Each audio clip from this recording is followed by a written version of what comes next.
Here's something you might want to think about when you're starting your students out. We got beginning athletes. If you know you have athletes that are very interested in judo, really want to pursue judo as a science and a sport, a martial art, I advise teaching them arm locks early in their career.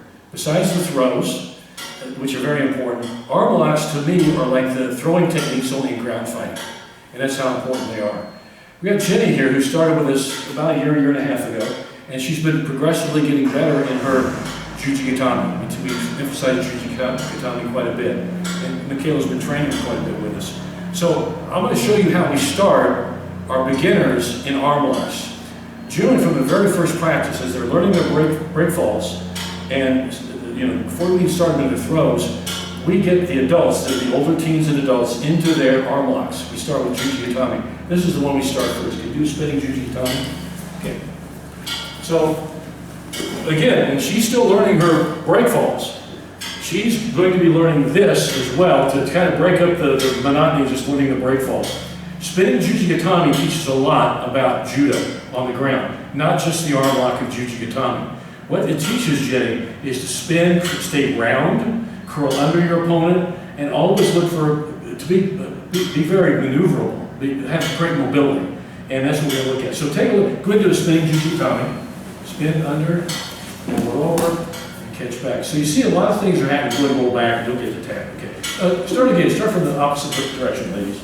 Yeah, start opposite. Yeah, there you go. Okay. So what we're looking at here, we have them learn one side, then the other of spinning jiu-jitsu. So go ahead and do it again. Same side, same side. Now, we have a lot of videos available on how to do spinning jiu-jitsu, so we're not going to go into that right now. But the idea of this video, come on please, the idea of this video is to emphasize how I think it's important to teach submission techniques, especially arm locks, chokes as well, but arm locks certainly, to your beginners when they start. It's good, clean judo. There's less likelihood of injury, frankly, from an arm lock than a throw. Okay, I've been coaching 50 years, and I can tell you this from my own experience and talking to a lot of other good coaches. Teach good safety. Always teach your people, when in doubt, tap out. Don't try to be a tough guy about it. Take the arm lock and tap, okay? One more time on the spinning jiu-jitsu. She's been doing this for quite a while, and she is going to do it. She kicks over, there it is. Now what that does, it teaches her to be round. It teaches her to be very movable, mobility, a lot of mobility there from the bottom. Then we go into, that's spinning, then we go to back jiu-jitsu, back type style of back fall jiu-jitsu, back roll.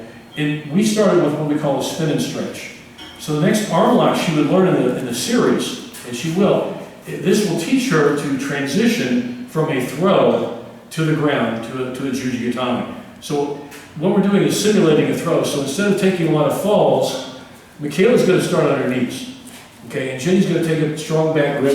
Notice we grip here between the shoulder blades. We don't grab a kubikata, we grab this because she can spin her better this way. She's going to put her right heel on Michaela's right knee and spin her over what looks like a tai otoshi. Then go right into jiu-jitsu. Go ahead. Okay, good. Start from the other direction, ladies.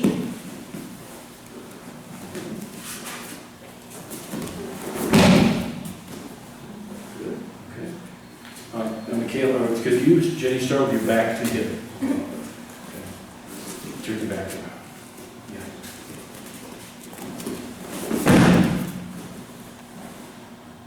Good. Okay. Do that same position. And I'm going to start talking. Let's come back here so there's some space there. What we've got here, everybody, is teaching transition from a throw to jiu-jitsu. Now, let's put this out because probably one of the most successful transition throws to jiu-jitsu is tai otoshi, very popular. So that's one of the reasons I teach it this way. So what she's going to do is she's going to spin around. Come around. Now look, don't. Yeah, see her heel is right at the knee. And notice the nice leg split, and she spins her right over.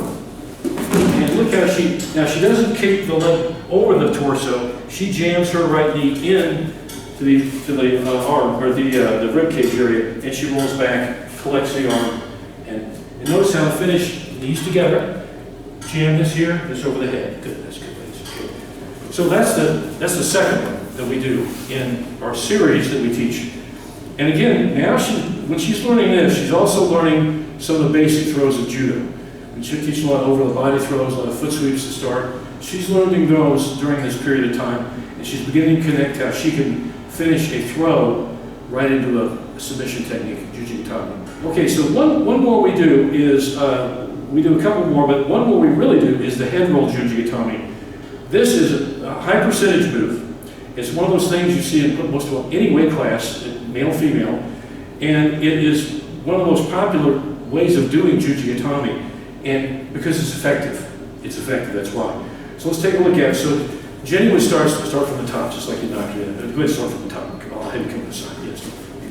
So she's knocked her down, okay? Now what she's going to do, she's going to hop to the side. She's going to open her up, step over. Okay, go ahead and do it.